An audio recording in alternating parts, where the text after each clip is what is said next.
Maayong adlaw katawhan sa Dios sa Archdiocese sa Osamis sa ngalan sa tong talahuron nga Arsobispo Archbishop Martin Sarmiento Humuad ug uban sa makahugpungan sa makaparian sa tibok lokal nga simbahan sa Osamis kini ang inyong amigong higala Father Mark Julius Casaba sa Monte. Maghatod og pamalandong ninyo karong adlaw karon nga Huwebes sulod sa ikapitong semana sa Pasko sa Pagabanhaw human sa pagkayab ni Jesus ngadto sa langit.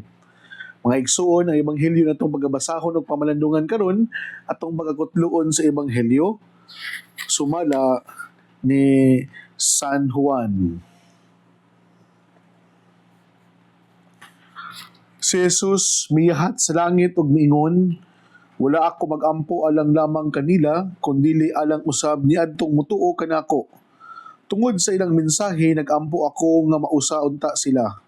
Amahan, mausa unta sila dinhi kanato ingon nga ikaw aniya kanako ako aniya kanimo.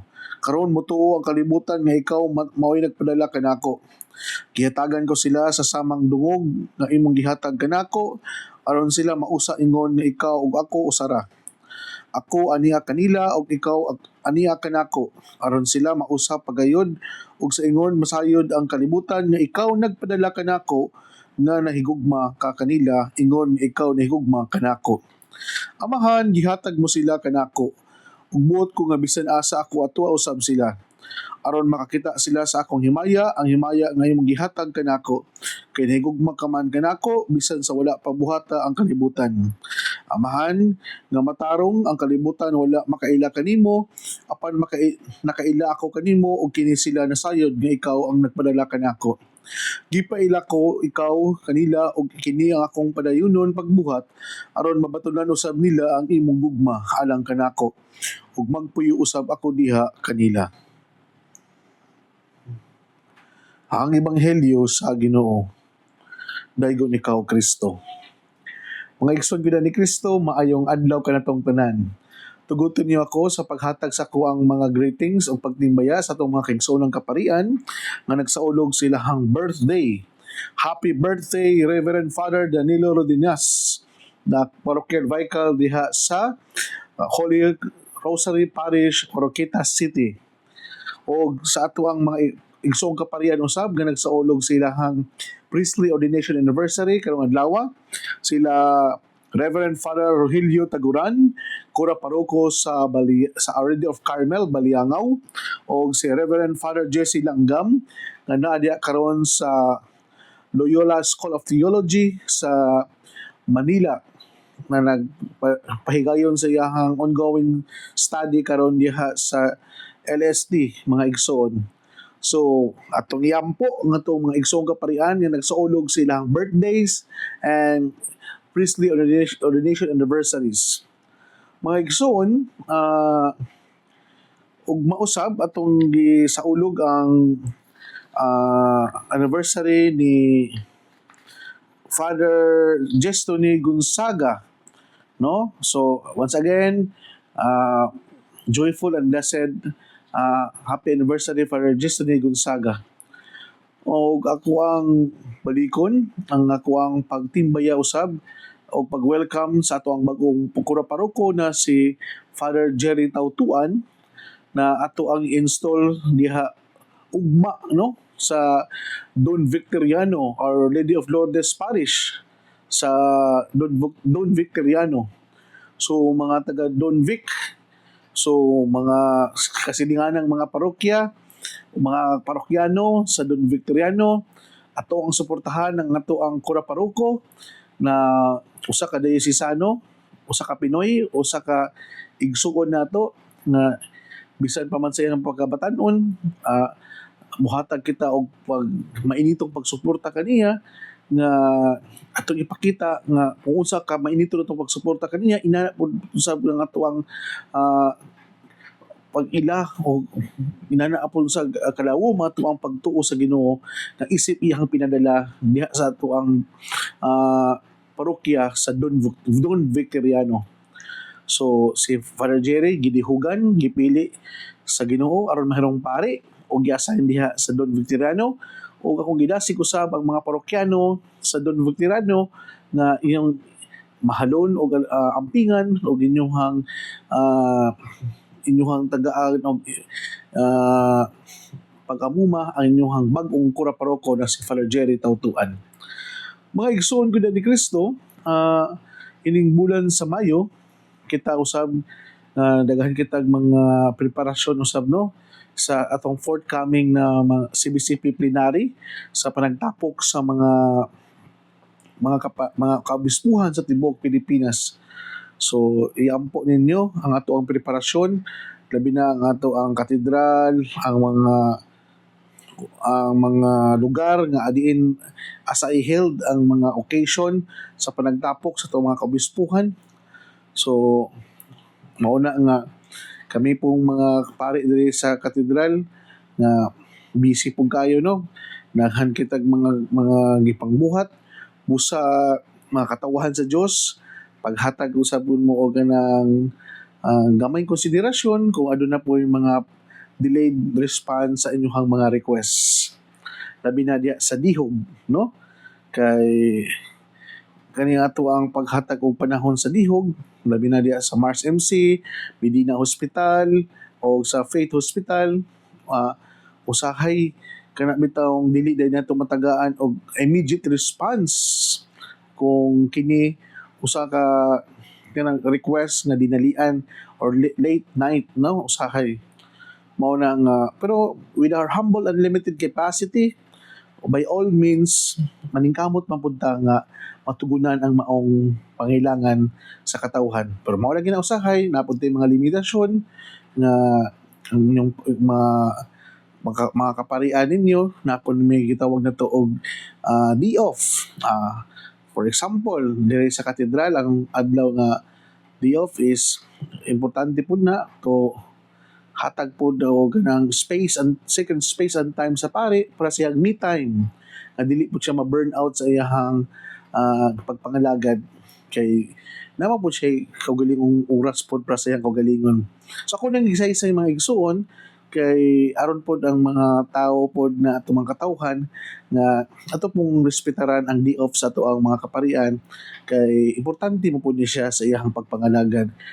Part man niya siya sa mental health na dili bitaw pod ma-burn out ang pari nga bisan og kanang napo siya panahon nga mo break siya sa iyahang gipangbuhat aron sa nga pagbalik na pod niya na pod ang igong kadasig, igong kaikag sa pagpadayon sa pagpangalagad sa katawhan. So nalaga mga igsoon no, magsinat na lang ta o atong magminahalay ta kay kaning tanan wala man tay tumong og tuyo kundi alon man sa pagpasidungog ug paghatag og higayon sa pagpangalagad nato sa atong Ginoo. Ako ang pagtimbay usab sa ato ang mga igsuonan diha sa Kabungaan, labi na sa ato ang barangay captain na si Kapitan Efren Lumuloy o sa ato ang mga amigo higala diya na mga kasilinganan no, o labi na sa atong trabahante na diya karon. O salamat kayo sa inyong mainitong pagdawat kanako diha. O sa ako ang usab na mga kaigsuunan, labi na sa ko ang igsuong ate na magsaulog siyang birthday, Ate May Sagon, happy birthday.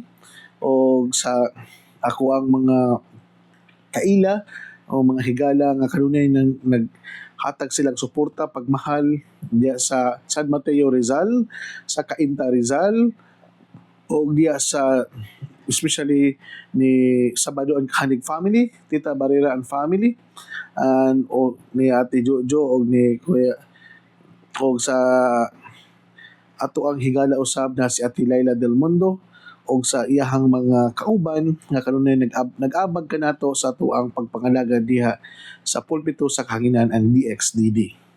Daghang salamat kaninyo mga higala kuda ni Kristo. Ug sa tanang mga naminaw nato karon, asa man mo karon gibutang sa ato ang Ginoo, nakatagaan ka mong igong kadasig karong adlaw o tagaan ka mong igong kusog o ganang igong maayong panglawas na mapadayonon ka mo nga mga lagad sa katawhan labi na sa ato ang mga igsoon natong mga masakiton. Mga igsoon, si Jesus Pila na kaadlaw nga nagsaysay mahitungod sa iyahang relasyon ngadto sa amahan ngadto sa katawhan. Iya yung gitagaan o pagtagad ba, the relationship of the father and the son. Kana bitang iya yung gipa hulagway kanato nga ang amahan mailahan lang nato pinaagi sa pag-ila nato sa anak through Jesus Christ. Mao ni gitawag na Christology from above, no? Na ang Ginoo nga gikan sa taas nagpakaubos ug nailhan nato pinaagi diha ni Hesukristo. Mao na nga lisod kayo nato nga i-neglect dili tagaag pagtagad ang presensya sa Ginoo kung kita mismo nakasinati sa pagkamaayong tao ni Kristo. Dili ka mamansin di ay sa usa ka tawo nga grabe ka maayo niyo. Dili ka mahimong grateful, dili ka mahimong thankful. Dili ka mahimo nga mura bitaw mo response ka sa pagka maayong mga buhat sa diha kanimo. Si Jesus gibuhat gyud niya ang tanan aron lamang nga mailhan ang amahan pinaagi sa iyang pagkasya. Para bitaw nailhan nato ang attributes of God through Jesus Christ because honestly, we cannot totally fathom and understand sa Ginoo because God is a mystery. It's beyond human understanding. It's beyond human reason. Beyond siya sa atong human intellect. Dili na to pwedeng ibutang ang Ginoo sa ato ang limitadong pangunahuna. Because we have only finite mind as a human being. Because God is unlimited, God is limitless, God is unfathomable. Pero we can define the attributes of God through Jesus Christ. Sa iyang pagkaminatagon, sa iyang pagkamapasayloon, kung unsa iyang karakter, unsa iyang mga virtues na gitudlo kanato. Ano ako man yung gitagaag pagtagad mga igsuon? Because sometimes kanang gitawag bitaw nato, you cannot love whom you do not know. So to pa, dili lisod higugmaon ang Ginoo. Because we can love God through loving Jesus Christ wholeheartedly. Grabe. Kinsa gud ang dili makaton og paghigugma sa usa ka tawo nga tinibuok nga gihalad yang kagalingon para sa katawhan. Dili ka ma-in love ana. Dili ka ma-fall in love ana. Dili ka matandog ana. Sa to pa di ay ang usa ka tawo nga walay paghigugma sa Ginoo katulad yun ng mga tawo nga tig-a kay kasing-kasing nga dili matandog. Ang mga babae manggaling mga tao manggaling sorry kayo ha nga imo lang tagaan og flowers and chocolate ma-in love man gani dayon nimo ang uban madali ra man gani nimo mapa-oo mapa-yes dili nang tanan no pero nana ba a simple gesture of love, a simple gesture of care, a simple gesture of love and concern can turn the bitong walay pakialam into care and love and respect. So sa to pa di ay the more we know Jesus, the more we in love ni Jesus, the more unta ta nga nakaila sa Ginoo, the more ta na in love sa Dios Amahan. Mao na nga ang tao gyud nga ignorante ni Jesus, ang tao bitaw nga walay pag-ila ni Jesus, mao na nga wa gyud siya ingrato kay sa Ginoo nga di siya kabalo mo pasalamat sa mga grasya o panalangin siyang kinabuhi. Mao na nga para niya kaning iyahang mga naabot sa iyang kinabuhi, kan tanang mga naabot niya sa iyahang achievement ang unsa ni iyahang mga nindot nga nahitabo sa iyang kinabuhi karon lantaw gud niya aning tanan gikan gid niya sa iyahang effort gikan gid niya sa iyahang hinaguan gid niya mismo. Dili siya maka-acknowledge nga kini di ay bunga ni sa pagkaminatagon o grasya ni sa Dios. na pinaagi diya ni Kristo, na mas nabuhi, mas na-acknowledge nato ang pagkamanatagon, ang generosity and kindness sa Ginoo. Ikaduhang punto, mga igsoon, nindot kayo nga kita gipanumduman ni Kristo diha sa tong ebanghelyo karon nga kana bitawng niingon siya diri nga, Amahan, gihatag mo sila kanako ug buot ako nga bisan asa ako atua usab sila aron makakita sila sa akong himaya. Ang himaya nga imong gihatag kanako kay nahigugma ka man kanako bisan sa wala pa buhata ang kalibutan. Amahan, nga matarong ang kalibutan wala makaila kanimo. Apan nakaila ako kanimo og kini sila nasayod nga ikaw ang nagpadala kanako. Kipaila ko ikaw kanila og kini akong padayunon pagbuhat aron mabatunan usab nila ang imong gugma alang kanako ug magpuyo usab ako diha kanila. Nindot kay nga painumdom ni Kristo kay nato, no? Nga gusto bitaw niyang sa dili pa siya totally nga mo kuan yun, mo physically nga ma-absent na yung presensya diri kanato. Gisure gyud niya ba nga wala siya mianhi sa kalibutan in his own, kundi siya mingtuman lamang sa kabubuton sa Amahan na isip mo ay nagpadala kaniya. Sa to pa, ang iyahang pagtuman sa misyon na gihatag sa Amahan ngadto kaniya, usa ka misyon na nagpahinumdom kanato nga kita usab na mga anak sa Dios. Aduna kitay mga misyon nga angay natong tumanon nga it is our simple gesture and expression of love to the Father. Paula nga nindot pulusab nga pangutanon nato atong kagalingon.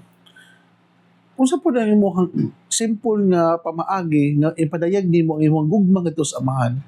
Si Kristo, ang iyang simple expression of love to the Father is to be always obedient and submissive to the will of the Father.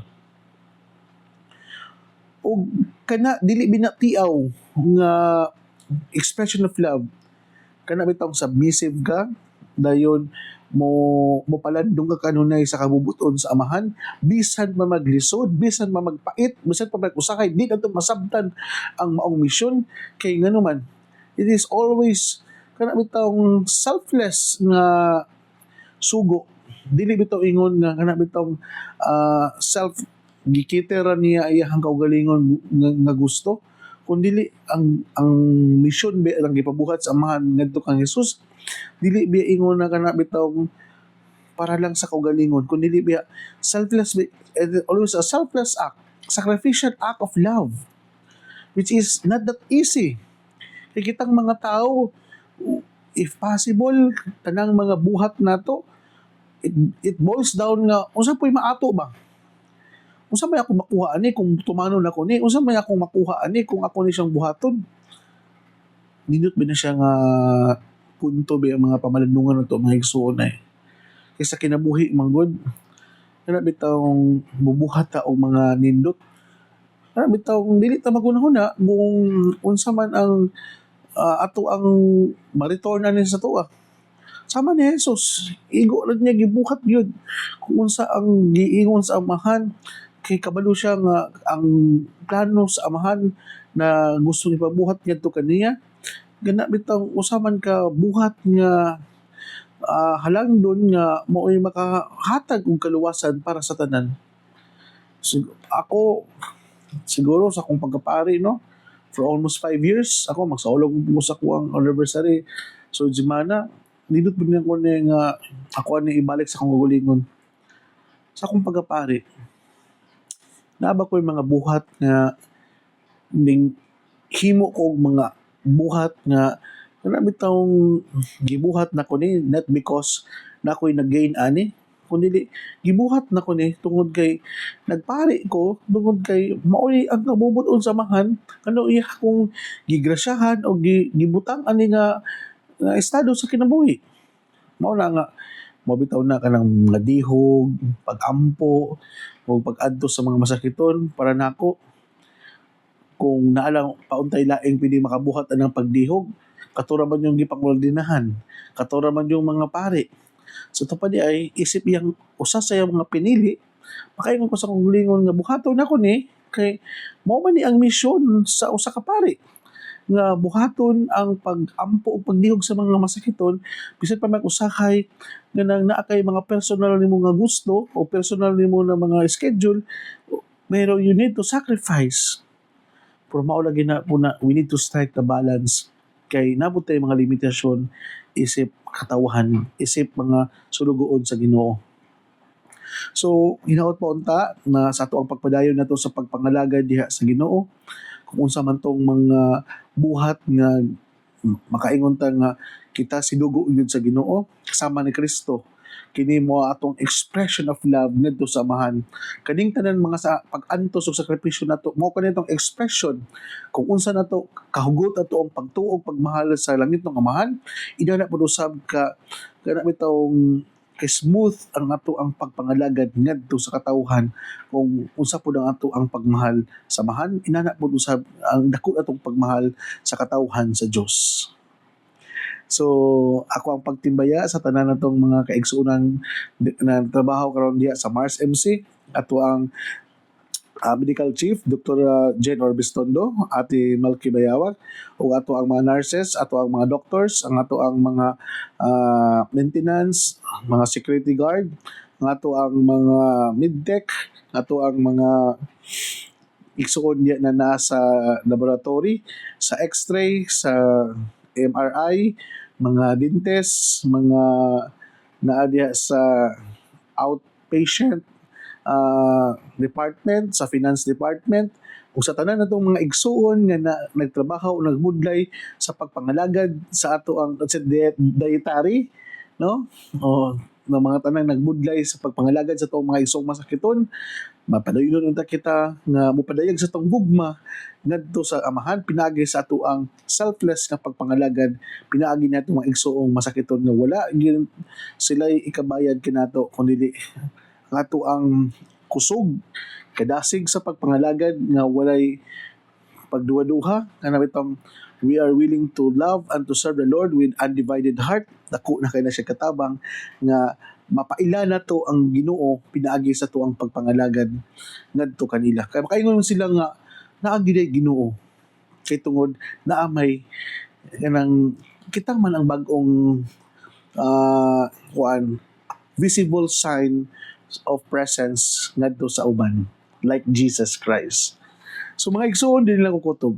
Ayaw mo kikalimot na ang pulong sa Dios angay gayud nga pamation, pamalandungan ug paningkamutan nga mapuy-an. Ulahan ng tao nga naningkamot magpuyo sa pulong ni Jesus sama siya sa usa ka kahoy kag gitanong daplin sa sapa, kansang ang dahon dili gayud malaya. Ug timpo sa ting bunga mohatag siya maayong mga bunga. Hinaot pa unta na kining tanan natong nadungog og gipamalandungan makatabang kanato sa pagkinabuhi nga balaan ug mao'y magdala kanato sa tuang gitinguha og padulngan ang gingharian sa langit nagipangandoy sa matag binunyagan. Igsuon ug manausab uban sa pangama sa tong mahal nga birhen na si Santa Maria natong gitawag dinhi sa misamisnon nga birhen sa kuta, ang Dios unta magapanalangin kanato sa ngalan samahan sa anak sa Espiritu Santo. Amen. Daghang salamat o God bless kanatong tanan. Sa dili man ako i-tikop ang ako ang salamat Father Jason sa t-shirt sa Daily Dose of Inspiration. God bless.